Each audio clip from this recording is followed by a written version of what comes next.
अखिलेश यादव अध्यक्ष जी। महोदय, अध्यक्ष महोदय, मैं सबसे पहले आपका धन्यवाद देना चाहता हूं कि आपने मुझे अपनी पार्टी की तरफ से राष्ट्रपति जी के भाषण बोलने का मौका दिया है। अध्यक्ष जी, सत्ता पक्ष और विपक्ष दोनों लगातार अपनी बात रख रहे हैं। मैं सबसे पहले अध्यक्ष जी आपको और आपके साथ साथ सभी चुने हुए सांसदों को मैं बधाई और शुभकामनाएं देना चाहता हूं। साथ ही साथ मैं सबसे पहले देश के उन सभी समझदार और ईमानदार मतदाताओं को धन्यवाद जिन्होंने लोकतंत्र को एक तंत्र बनाने से रोका।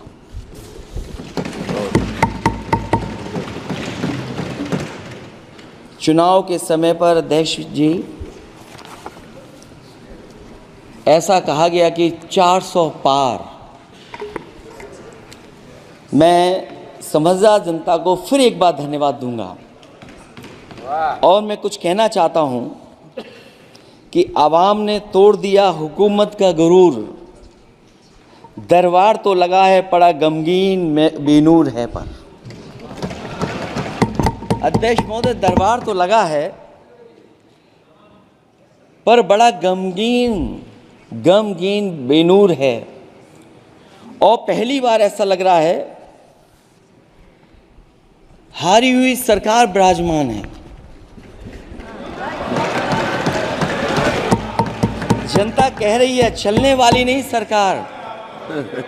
अध्यक्ष महोदय, जनता कह रही है चलने वाली नहीं, ये गिरने वाली सरकार है। और क्योंकि ऊपर से जुड़ा कोई तार नहीं, नीचे कोई आधार नहीं, अधर में जो है अटकी हुई वो तो कोई सरकार नहीं। दरअसल पूरा इंडिया समझ गया है कि इंडिया ही प्रो इंडिया है। इस चुनाव में इंडिया अलायंस की नैतिक जीत हुई है। ये पीडीए इंडिया की सकारात्मक राजनीति, पॉलिटिक्स जो पॉजिटिव है, पॉजिटिव पॉलिटिक्स की जीत हुई है। ये इंडिया पीडीए की सोशल जस्टिस मुहिम की विक्ट्री है। 2024 का परिणाम हम इंडिया वालों के लिए जिम्मेदारी से भरा पैगाम भी है। और अगर हम यूं कहें अध्यक्ष महोदय कि 15 अगस्त 1947 अगर उपनिवेशिक राजनीति से आज़ादी का दिन था तो 4 जून 2024 देश के लिए सांप्रदायिक राजनीति से आज़ादी का दिन रहा। ये सांप्रदायिक राजनीति के अंत और सामुदायिक राजनीति की शुरुआत है। जहां सांप्रदायिक राजनीति का अंत हुआ है वहीं सामुदायिक राजनीति की शुरुआत हुई है। सबसे अच्छी बात हुई ये है कि इस चुनाव में सांप्रदायिक राजनीति की हमेशा के लिए हार हो गई है। अध्यक्ष महोदय, कहने को सरकार ये कहती है कि ये 5th लार्जेस्ट इकोनॉमी बन गई है और जीडीपी के मामले में 5th वर्ल्ड की इकोनॉमी बन गई है। लेकिन अध्यक्ष मोदी, ये सरकार क्यों छिपाती है कि अगर ये हमारी सबसे लार्जेस्ट इकोनॉमी, अगर हम 5वें नंबर पर हैं, तो हमारे देश की पर कैपिटा इनकम, प्रति व्यक्ति आय हमारे किस स्थान पर पहुंची है। और हम लोगों ने तो अध्यक्ष महोदय देखा है कि अगर दिल्ली की सरकार ने कहा होगा कि $5 ट्रिलियन की इकोनॉमी बनेगी, तो जहां से प्रधानमंत्री जी चुन करके आते हैं वहाँ का प्रदेश के सरकार भी कह रही कि हम $1 ट्रिलियन इकोनॉमी बना लेंगे। देश की इकोनॉमी कहाँ पहुँच गई, पर कैपिटा इनकम क्या है। लेकिन अगर उत्तर प्रदेश की इकोनॉमी तो अगर $1 ट्रिलियन की इकॉनमी बनना है तो कम से कम 35% की ग्रोथ चाहिए। मुझे नहीं लगता है कि 35% की ग्रोथ उत्तर प्रदेश पा पाएगा। हम हंगर इंडेक्स में कहाँ खड़े हैं, नीचे से कहाँ हैं। जो 5th लार्जेस्ट इकॉनमी की बात कर रहे हैं वो इनइक्वालिटी के पैरामीटर पे कहाँ खड़े हैं, वो हैप्पीनेस इंडेक्स में कहाँ खड़े हैं। और जो लोग चुनाव को अपने तरीके से मोड़ते हैं, मैं उन्हें कहना चाहता हूं कि अध्यक्ष महोदय, इस चुनाव के परिणाम ने तोड़ने वाली राजनीति को तोड़ दिया है और जोड़ने वाली राजनीति की जीत हुई है। इस चुनाव में धन छल बल की नकारात्मक राजनीति की शिकस्त हुई है। ये चुनाव जो देश का हुआ, ये सकारात्मक राजनीति का नया दौर शुरू हुआ है। इस बार प्रो कॉन्स्टिट्यूशन वालों की जीत हुई है। हम मानते हैं संविधान ही संजीवनी है, उसी की जीत हुई है। ये संविधान मंथन में संविधान रक्षकों की जीत हुई है। अब ऊपर से नीचे की राजनीति का अंत हो गया है। अब नीचे से जो समाज की जो आवाज़ उठेगी वही राजनीति का आधार बनेगी। मैं कहना चाहता हूं कि देश किसी की व्यक्तिगत महत्वाकांक्षा से नहीं, जन आकांक्षा से चलेगा। मतलब अब मनमर्जी नहीं, जनमर्जी चलेगी। इस चुनाव का बड़ा पैगाम यही है।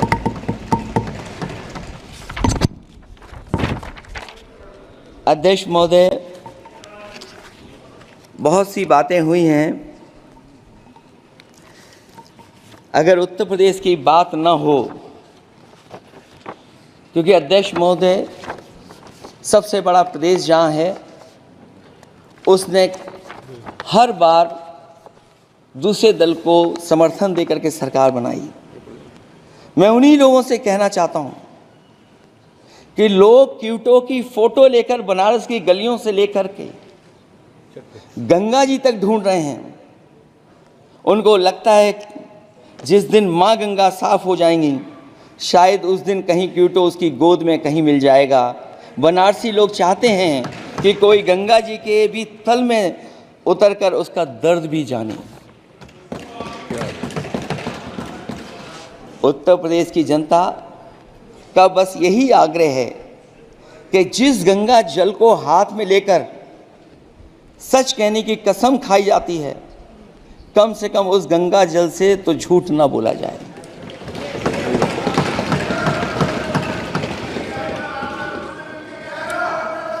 जहां विकास के नाम पर खरबों रुपए की लूट का राज खोलते भ्रष्टाचार के गड्ढे प्रदेश का नाम खराब कर रहे हैं, वहीं पहली बारिश में ही टपकती हुई छत और गिर चुकी स्टेशन की दीवार बेईमानी की निशानी बन गई है। अध्यक्ष महोदय, विकास का ढिढोरा पीटने वाले इस विनाश की जिम्मेदारी कब लेंगे? और रही सच्चे विकास की बात, तो हमने जो सड़क बनाई उस पर हवाई जहाज उतरे थे और उत्तर प्रदेश की मुख्य नगरी में सड़कों पर नाव उतरी हैं। और अभी बारिश और हो जाएगी तो नाव से भी चलना पड़ेगा। यही स्मार्ट सिटी के जुमले का भी हाल है। न तो जाम से छुटकारा मिला, न बुनियादी सुविधाओं से कोई निजात मिली, न कोई बुनियादी सुविधाएं मिल पाई हैं। मुझे याद है अध्यक्ष महोदय, देश के प्रधान सांसद जी ने अनाथ पशुओं के बारे में बहुत कुछ कहा था। अनाथ पशुओं की समस्या से छुटकारा दिलवाने के लिए का वादा किया हुआ, लेकिन कई चुनाव बीत गए हैं, अभी तक गन्ने का भुगतान 2 हफ्ते का वचन जो दिया था, कहाँ दिया था? अब तो वचन देने वाले को भी याद नहीं है। हर बात को जुमला बना देने वाले लोगों के ऊपर से जनता का भरोसा उठ गया है। इसीलिए बहुमत की सरकार नहीं है, ये सहयोग से चलने वाली सरकार है। डबल इंजन के नाम पर उत्तर प्रदेश को टकराहट के सिवा कुछ हासिल नहीं हुआ है। उत्तर प्रदेश में प्रभुत्व की लड़ाई दो लोगों को आपस में लड़ा रही है, लेकिन उसकी मार जनता को सता रही है। पिछले 10 सालों की उपलब्धि बस इतनी रही कि एक शिक्षा परीक्षा माफिया का जन्म हुआ।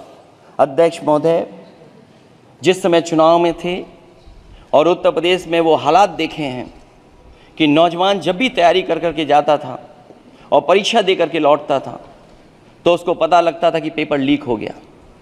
और उत्तर प्रदेश में केवल एक पेपर लीक नहीं हुआ है, जितनी भी परीक्षाएं हुई हैं सब पेपर लीक हुए हैं। केवल उत्तर प्रदेश ही नहीं, मैं माननीय सांसद की तरफ से सुन रहा था, कई ऐसे प्रदेश हैं जहां पर परीक्षाएं देने तो बच्चे गए लेकिन वहां भी पेपर लीक हो गया। और अभी जब 4 जून को रिजल्ट आया, उसके बाद जो बात उठी है, देश की सबसे प्रेस्टिजियस परीक्षा, उसका भी पेपर लीक हो गया। और आखिरकार ये पेपर लीक हो क्यों रहा है? सच्चाई तो ये है कि ये सरकार पेपर लीक इसलिए करा रही है कि सरकार नौकरी नहीं देना चाहती, रोजगार नहीं देना चाहती, उन नौजवानों का भविष्य नहीं बनने देना चाहती। पिछले 10 सालों की उपलब्धि बस इतनी रही है कि एक शिक्षा परीक्षा माफिया का जन्म हुआ है, जिसने तथाकथित अमृत काल में युवाओं के भविष्य की आशाओं को ही जहर दे दिया है। जो सरकार उम्मीद को मार दे, वह न तो वर्तमान को सुधार सकती है, न भविष्य को संवार सकती है। सरकार आशा का प्रतीक होनी चाहिए, निराशा का नहीं। जनता चाहती कि हर समस्या के लिए बीते कल की को जिम्मेदार ठहराने के बहाने को सरकार छोड़े और आने वाले कल की बात करे। अगले 1000 साल के झूठे सपने दिखाने वाले अगले महीने होने वाली परीक्षाओं के लीक न होने की गारंटी कब लेंगे? जनता अब न तो किसी बहकावे में आएगी और न किसी के बहलावे फुसलावे में आएगी। जो लोग कहते हैं कि अमृत काल की बात करने वाले जनता का जागरण काल आ गया है, आज इस सदन में नए राजनीतिक जागरण के अनेक प्रतिनिधि बैठे हैं। अब जब बात होगी तो सच्ची बात होगी और जनता को पूरी सच्चाई के साथ हम लोग अपनी जिम्मेदारी के साथ बात रखेंगे।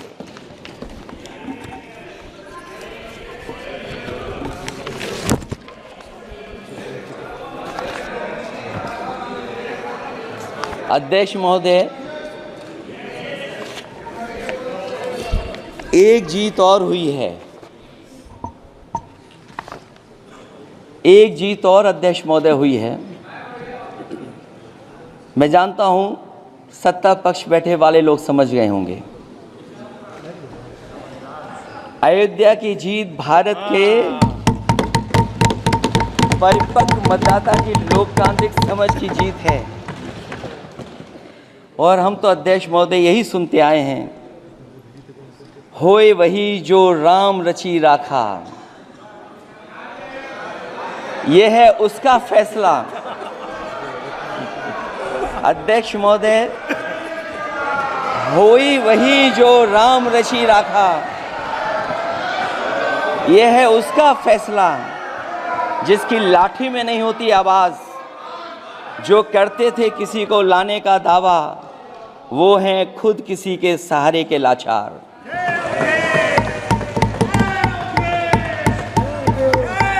अध्यक्ष महोदय, मैं फिर कह देना चाहता हूं, होए वही जो राम रची राखा, यह है उसका फैसला जिसकी लाठी में नहीं होती आवाज। जो करते थे किसी को लाने का दावा, वो हैं खुद किसी के सहारे के लाचार। हम अयोध्या से लाए हैं उनके प्रेम का पैगाम, हम अयोध्या से लाए हैं उनके प्रेम का पैगाम, जो सच्चे मन से करते हैं सबका कल्याण। सदियों में जन जन गाता है जिनके गान, अभय दान देती जिनकी मंद मंद मुस्कान, मानवता के लिए उठता जिनका तीर कमान। अध्यक्ष महोदय, जो असत्य पर सत्य की जीत का है नाम, उफनती नदी पर जो बांधे मर्यादा के बांध, वो है अवध के राजा पुरुषोत्तम प्रभु राम। हम अयोध्या से लाए हैं उनके प्रेम का पैगाम।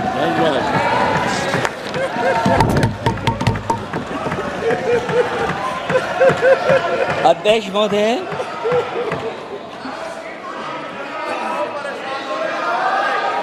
अध्यक्ष महोदय, कुछ बातें हैं।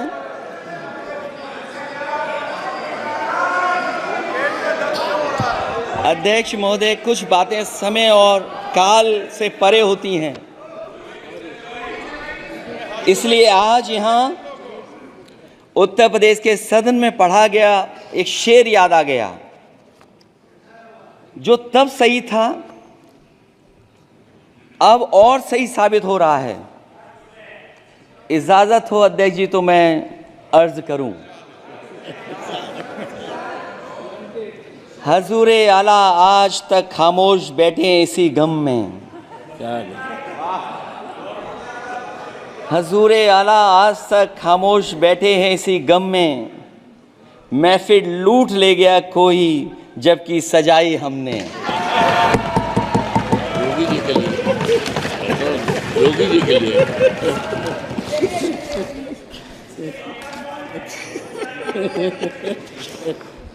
अध्यक्ष महोदय,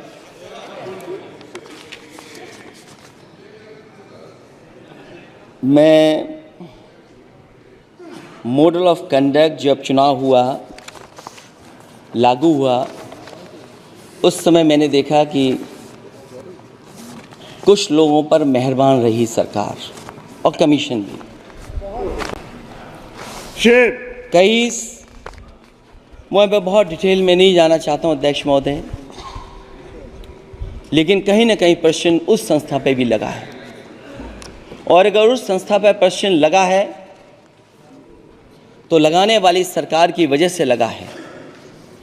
इसलिए अगर निष्पक्ष होगी वो संस्था तो न केवल हमारा लोकतंत्र स्वस्थ होगा, बल्कि हमारे लोकतंत्र और मजबूत दुनिया में दिखाई देगा।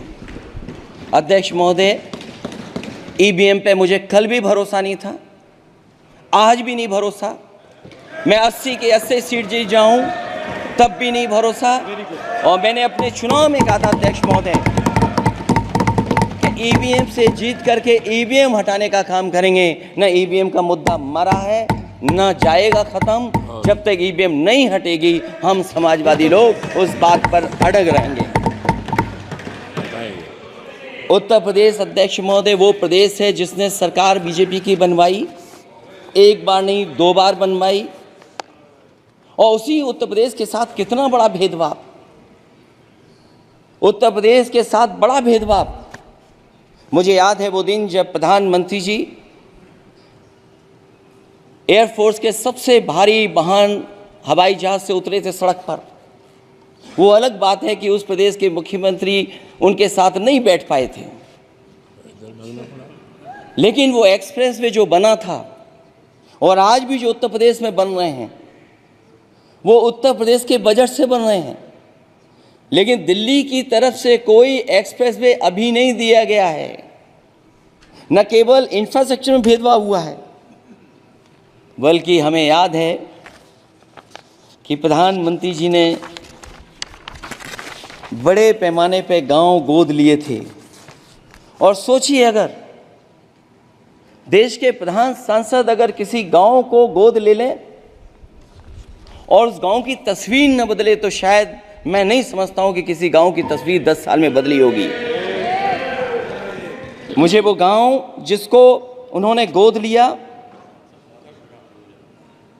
जो प्रधानमंत्री जी की आदर्श योजना थी उसके तहत जो गोद लिया गया था गांव, वो 5 वर्ष पहले खूब शोर हुआ था कि बनारस शहर की तरह डोमरी में चमचमाने लगेगा एक गांव। हकीकत में कुछ नहीं हुआ। उसकी दुर्दशा वैसी की वैसी है, जैसे था गांव वैसा ही का वैसा है। टूटी सड़कें, कच्ची पगडंडियां, उखड़े और टूटे हुए ईंट के खंजे, बदहाल हैंडपंप, पावरलूम और पंखे के जाली के कारखाने को आखिर कब तक रफ्तार मिलेगी जो उस गांव में काम होता था, लोग करते थे। खाली पड़े रसोई गैस के सिलेंडर, अंधाधुंध बिजली कटौती के बीच इस गांव के लोगों को हर सुबह मजदूरी की कभी ना खत्म होने वाली तलाश आखिर कब पूरी होगी। तो सोचिए, एक गांव की तस्वीर ये है, जो गांव कभी गोद लिया गया था उस गांव की भी तस्वीर नहीं सुधर पाई है। जो भाजपा के स्मार्ट सिटी के झूठे सपने में गांव के लिए कोई जगह नहीं है। अपने गांव गोद लेने की जो बात कही थी, क्या वो भी जुमला था अध्यक्ष जी? पता नहीं जिस गांव को गोद लिया था उसका नाम भी किसी को याद है कि नहीं।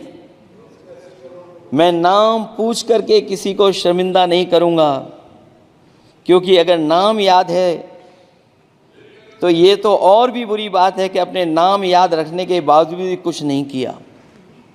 जिसे गोद लिया जाता है उसे अनाथ बनाकर छोड़ देना अच्छी बात नहीं है। और अगर तस्वीर अध्यक्ष महोदय बदली हो 10 साल में उन तमाम गोद लिए हुए गांवों की, तो मैं सत्ता पक्ष के लोगों से कहूँगा ज़रूर इस सदन में बात रखें, ज़रूर बताएं आप।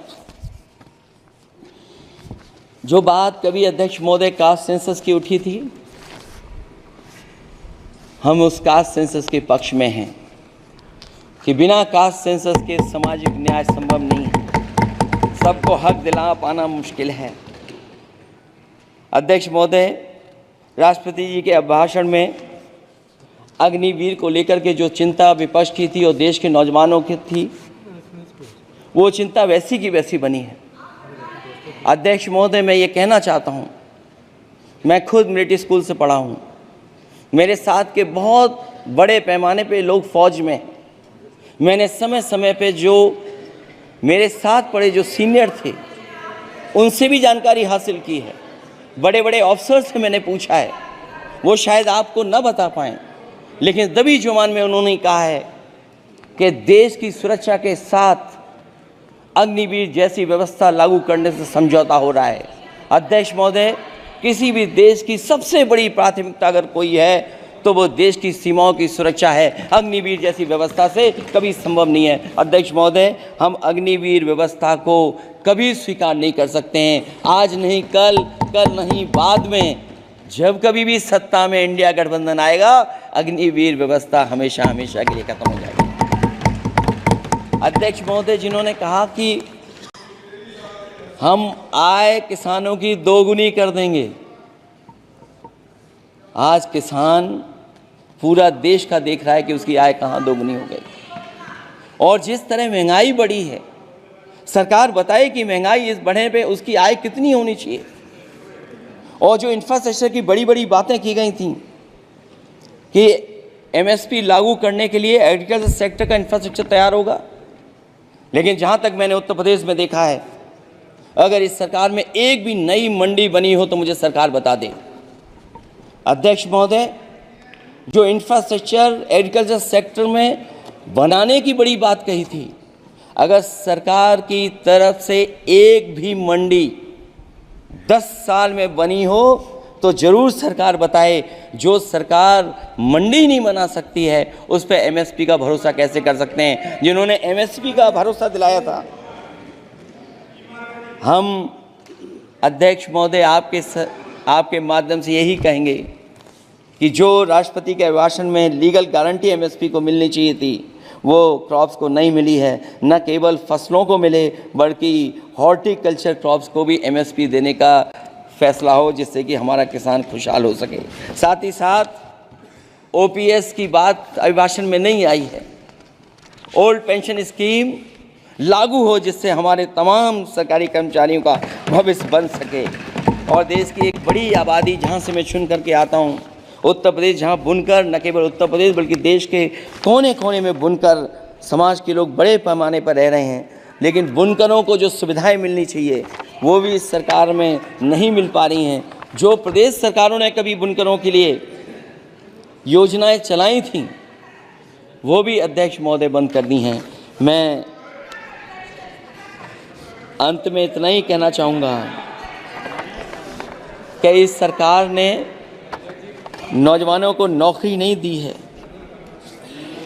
नौकरी और रोजगार उनसे छीने हैं, बहुत नौकरी छीनी है। इसलिए मैं कहना चाहता हूं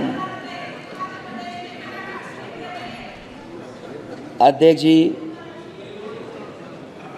इसलिए मैं कहूँगा कि आपके राज में न नौकरी की उम्मीद है न रोजगार,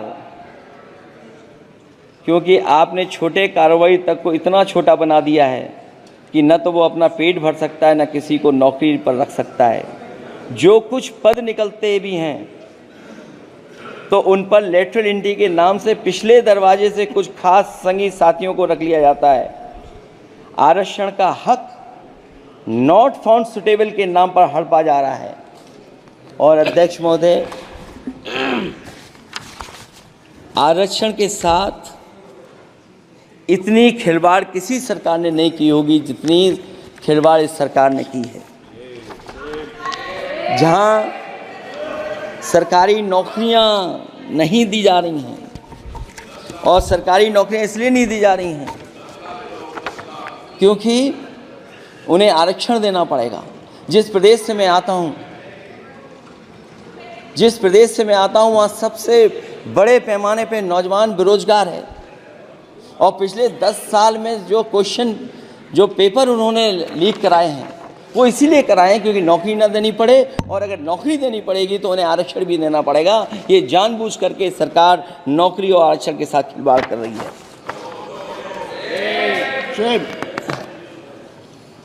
मैं अध्यक्ष महोदय अंत में इतना ही कहना चाहता हूं, आशा है ये सरकार तब तक चलेगी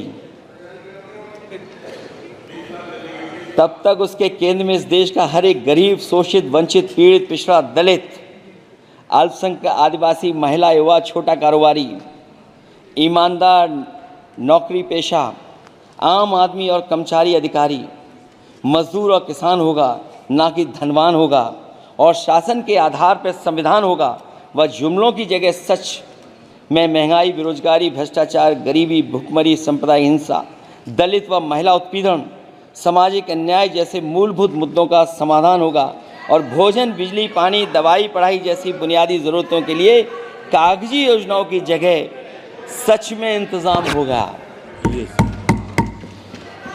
मैं एक बार फिर उत्तर प्रदेश की समझदार जनता द्वारा सबसे बड़ी पार्टी चुने जाने के साथ साथ इंडिया गठबंधन समाजवादी पार्टी और कांग्रेस को सबसे ज़्यादा सीटें जिताई, उसके लिए मैं उत्तर प्रदेश की जनता का बहुत बहुत धन्यवाद और आभार भी प्रकट करूँगा। मुझे उम्मीद है कि अगली बार जब राष्ट्रपति जी का भाषण हो वो सरकारी भाषण ना हो, सच्चाई के साथ सरकार अपनी बातें रखें। इन्हीं शब्दों के साथ अध्यक्ष महोदय मैं आपका बहुत बहुत धन्यवाद देता हूँ। Very good, thank you. Shri Santosh Pandey.